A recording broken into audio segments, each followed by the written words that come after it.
HD news खबरें आप तक। मुजफ्फरनगर नगर के गांधी कॉलोनी स्थित गांधी वाटिका में आयोजित एक राष्ट्र एक चुनाव कार्यक्रम में पहुंचे मुख्य अतिथि राज्यसभा सांसद अमरपाल मौर्य का भव्य स्वागत किया गया। नगर गांधी कॉलोनी स्थित गांधी वाटिका में एक राष्ट्र एक चुनाव विषय पर प्रबुद्ध जन समागम का आयोजन किया गया। कार्यक्रम में मुख्य वक्ता के रूप में पहुंचे भाजपा संगठन के प्रदेश महामंत्री एवं राज्यसभा सांसद अमरपाल मौर्य ने एक राष्ट्र एक चुनाव के विषय पर बोलते हुए कहा कि यदि देश में सभी चुनाव एक साथ कराए जाएं तो इससे देश के बहुमूल्य संसाधनों एवं पैसे की बचत होगी। आम जनता को भी अनेकों लाभ मिलेंगे। मौर्य ने बताया कि आज़ादी के बाद 4 चुनाव ऐसे हुए जिनमें लोकसभा एवं राज्यसभा के चुनाव एक साथ कराए गए। भविष्य में भी इसी प्रकार के चुनाव हों, इसके लिए जन समर्थन आवश्यक है। इनमें सैकड़ों की संख्या में व्यापारी, जनप्रतिनिधि, चिकित्सक, अधिवक्ता, इंजीनियर्स, अध्यापक, चार्टर्ड अकाउंटेंट्स, विभिन्न सामाजिक संस्थाओं के प्रतिनिधि एवं अन्य प्रबुद्ध लोग उपस्थित रहे। जनसमूहों को संबोधित करते हुए राज्य मंत्री कपिल देव अग्रवाल ने कहा कि देश में लोकसभा, विधानसभा, जिला पंचायत, नगर पालिका समिति अनेकों तरह के चुनाव होते हैं। चुनाव के दौरान आचार संहिता लगने से विकास कार्य प्रभावित होते हैं, जिससे आम जनता को काफ़ी नुकसान होता है। यदि एक साथ चुनाव होंगे तो बार बार आचार संहिता लगने के कारण होने वाले विकास कार्यों की रुकावट दूर होती है। जिला अध्यक्ष डॉक्टर सुधीर सैनी ने कार्यक्रम में उपस्थित सभी प्रबुद्ध जनों का आभार व्यक्त करते हुए इस महत्वपूर्ण मुद्दे पर सरकार को समर्थन देने की अपील की।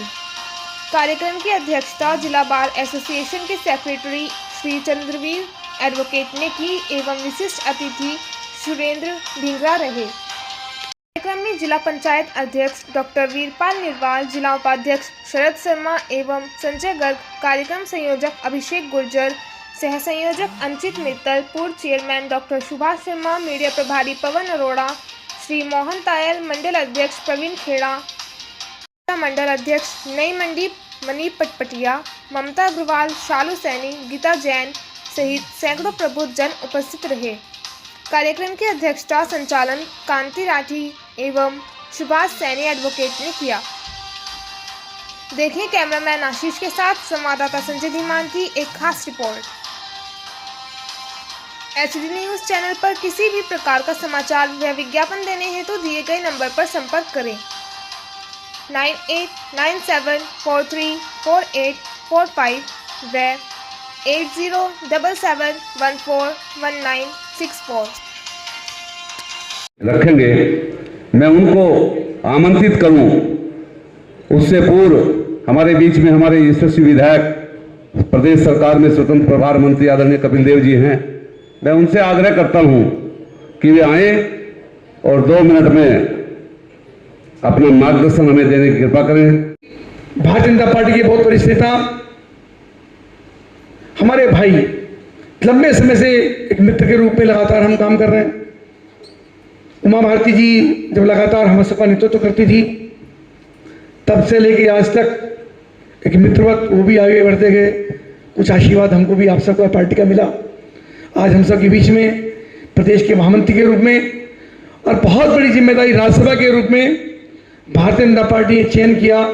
अमरपाल मौर्य जी, एक बार पुनः तालियां बजा करके उनका हम अभिनंदन। फांसी के फंदे पर भी चढ़ करके जीवन में जो एक खुशी की आकांक्षा प्राप्त होती है, ऐसे वीरों की ये धरती, ऐसा ये जो देश है, उस देश के उद्देश्यों को लेकर के जीवन के ऐसे नौजवानों ने और जीवन के ऐसे भारत माता की रक्षा के लिए, उसकी आजादी के लिए अनगिनत माताओं ने अपने बेटों के बलिदानों को अपनी आंखों से होते हुए देखा है। ये ऐसा भी भारत हमारे साथ रहा है। इंग्लैंड बनाने का सपना सजो करके आए थे और देश के अंदर जब घूम करके वो भारत को जो है देश के लोगों को गुमराह करने का काम वो फर्स्ट डे से ही, पहले दिन से ही प्रारंभ किया कि देश को हम अमेरिका और इंग्लैंड बनाने का सपना देश के घूम करके जो है वो देने का काम प्रारंभ किया। ये देश जो है इस परिस्थितियों से इसका निर्माण हुआ था। और जब देश की आजादी प्राप्त होती है तो देश की आजादी के प्राप्त होने के बाद इस देश की सत्ता पर जो बैठने वाले लोग थे, ये उनकी नैतिक जिम्मेदारी बनती थी कि इस देश की माताओं ने, बहनों ने अपने भाई को, अपने बेटों को जिस प्रकार से खोया था, देश की आजादी के लिए वो अपने जो है उस सुहाग को उजाड़ देने के बाद भी देश की तरक्की के लिए अपने जीवन को अपनी आंखों से देखने का संकल्प उनके जीवन में ये बना हुआ था। यशस्वी जिलाध्यक्ष आदरणीय सुधीर सैनी जी, हमारे इस क्षेत्र के और इस विधानसभा के लोकप्रिय विधायक, उत्तर प्रदेश सरकार में मंत्री आदरणीय कपिल देव अग्रवाल जी, आज के इस कार्यक्रम की अध्यक्षता कर रहे आदरणीय चंद्रवीर जी, जिला पंचायत के अध्यक्ष वीरपाल निर्वाल जी, आदरणीय सुरेंद्र ढींगरा जी, सुभाष चंद्र शर्मा जी, आदरणीय प्रवीण जी, हमारे पूर्व के जिलाध्यक्ष रूपेंद्र सैनी जी, अभिषेक चौधरी जी, हमारे ब्रह्म कुमारी संस्था की बहन पूनम जी, सामाजिक कार्यकर्ता ममता अग्रवाल जी, यहाँ के पूर्व के चेयरमैन सुभाष शर्मा जी, बहुत सारे सामाजिक संस्थाओं के यहाँ पर प्रमुख भी बैठे हुए हैं और उस सामाजिक संस्थाओं से काम करने वाले ऐसे जितने भी पदाधिकारी हैं, भारतीय जनता पार्टी के पदाधिकारीगण, उपस्थित हमारी मातृशक्ति, हमारे कार्यकर्ता भाइयों एवं बहनों, कि उसके अंदर दुर्गंध जो थी वो हमको दिखाई देती है और हमको ये सोचने की आवश्यकता है। इसलिए 1967 तक तो चुनाव ठीक से होते रहे और 1967 के बाद में चुनाव की स्थितियां बदलना प्रारंभ हुई। जब इंदिरा गांधी को लगा कि मेरी सत्ता हिल रही है तो उन्होंने अपने उद्देश्यों की पूर्ति के लिए राज्यों की सरकारों को गिराना प्रारंभ किया। यह यात्रा 1967 से प्रारंभ हो जाती है और इस यात्रा के साथ में अनेक चुनी हुई सरकारों को कांग्रेस ने अपने स्वार्थ के लिए इस देश की सत्ता पर उनकी सत्ता बनी रहे, इसके स्वार्थ में एक देश एक चुनाव की प्रक्रिया को मिटाने का काम किया और देश को एक आर्थिक नुकसान में 1967 के बाद से उन्होंने डालने का बीड़ा प्रारंभ किया। साथियों, आप ध्यान करिएगा कि देश की जब आजादी प्राप्त हुई तो उन्होंने देश के अंदर घूम घूम करके कांग्रेस के लोगों ने ऐसा जो है वातावरण बनाने का काम किया कि देश का जन्म ही जैसे 1947 के बाद हुआ है।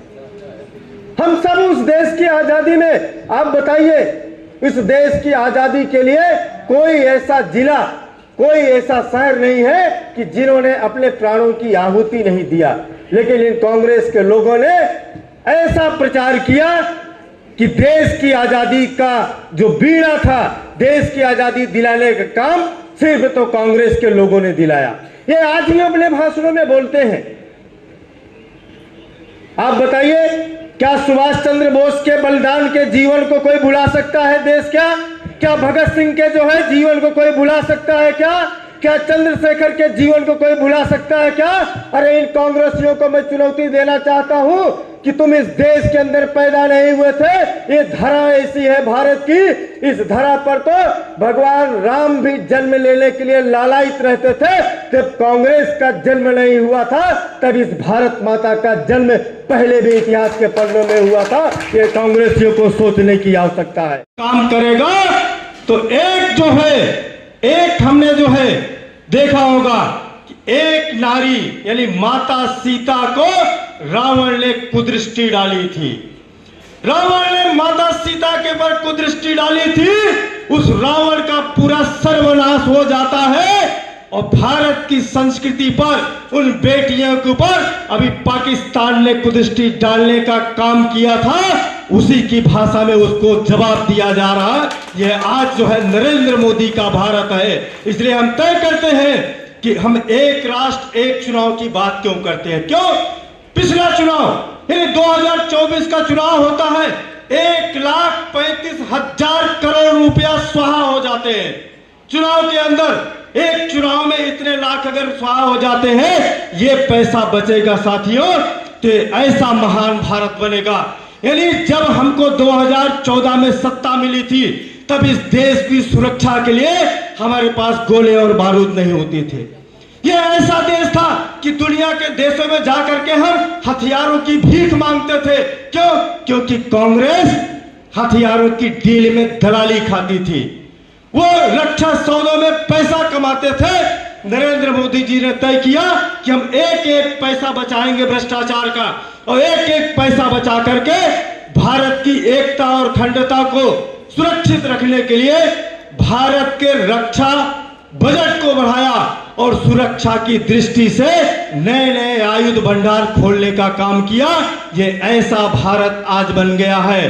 2014 के पहले भारत ऐसा था कि हम दुनिया के देश में जाकर के हम मांगते थे कि हमको ये गोला दे दो, ये बारूद दे दो। आज भारत ऐसा बन गया है कि हम अपनी रक्षा जरूरतों का सामान तो बनाते हैं, दुनिया के 110 देशों को रक्षा सामग्री आज सप्लाई करते हैं। ये महान भारत बन गया, इसलिए आपको इसकी जानकारी होने की